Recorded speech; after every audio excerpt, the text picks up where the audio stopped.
Hello guys and welcome to How to Socials. In this video I'm going to show you how to remove your phone number from your Instagram account. So let's start. First, open the Instagram app.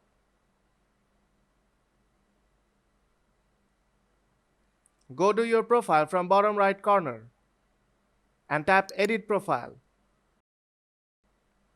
At the bottom of the screen you'll see your email and your phone number. Remember, to remove your phone number, you must have a confirmed email address connected to your Instagram account. To remove your phone number, tap on Phone Number. And now clear the number. And tap on the arrow icon on top right corner.